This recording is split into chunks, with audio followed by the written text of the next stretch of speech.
You read the news, you see the headlines, and it's always this idea that U.S. birth rates are plummeting. The narrative is usually super apocalyptic, right? Like empty schools, a shrinking workforce, this huge demographic time bomb. Yeah, that's exactly how it's framed. But today we're taking the demographic data you sent us, and, well, we're flipping that script entirely. Because the real story isn't just that fewer babies are being born, it's really about who is having them. The panic completely misses a massive hidden shift happening inside the age bracket. Let's actually look at those numbers to see what's really happening. The 2025 provisional general fertility rate, it hit a record low, 53.1 births per 1,000 females. And to put that in perspective for you, back in the 1950s, that number was well over 110. So it is a huge drop. Right. But it's not this across-the-board collapse that people think it is.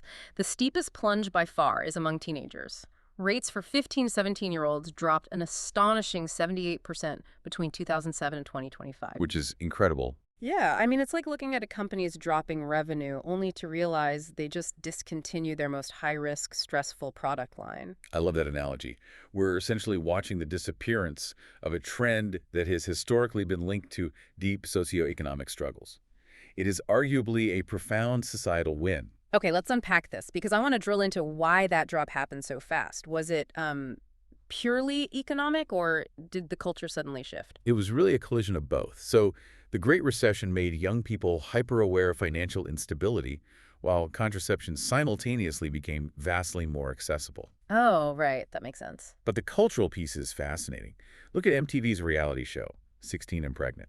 Research actually links that single show to a 5.7% reduction in teen births. Wait, really? A reality TV show shifted national demographics. How does a television program physically change birth rates? By completely stripping the glamour away from early parenthood. I mean, before that, teenage rebellion or independence might have been, romanticized in pop culture. Oh, sure, like running away and starting a life together. Exactly. Yeah. But MTV put cameras in these girls' living rooms.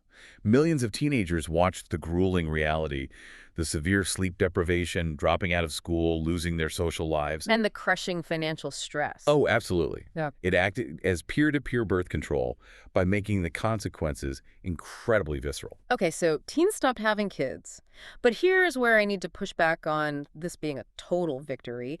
The media is panicking because the overall numbers are still crashing. Yeah, they are. So even if women in their 30s and 40s are having more kids, which the CDC data shows they definitely are, how is swapping young moms for older moms a net win for society if we still face an aging population and a shrinking workforce? Well, it really comes down to breaking generational cycles of poverty. When a teenager has a child, the trajectory for both lives narrows drastically. Right. Teen mothers face a 70% high school dropout rate. Mechanically, without a diploma, your earning potential just crashes. Wow, 70%. Yeah.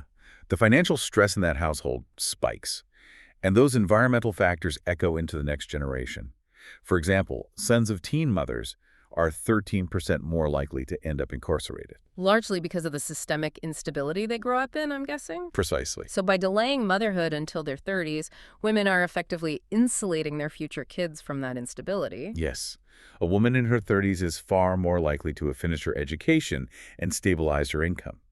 The child is born into a resource-rich environment, which leads to vastly better cognitive, educational, and health outcomes. So we aren't just seeing fewer babies, we are seeing a shift toward highly intentional parenting. Exactly. And that intentionality really shows up in the Pew Research data we're looking at today. When young adults are asked what makes a fulfilling life, 71% point to having a career they enjoy. 61% prioritize close friends. But only 26% say having children is crucial for fulfillment. Yeah, that number sounds shockingly low.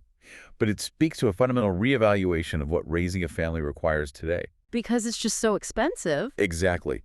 Young adults are looking at the massive modern costs of living, healthcare, and childcare, and deciding that unless they are completely financially secure, they just won't take the leap.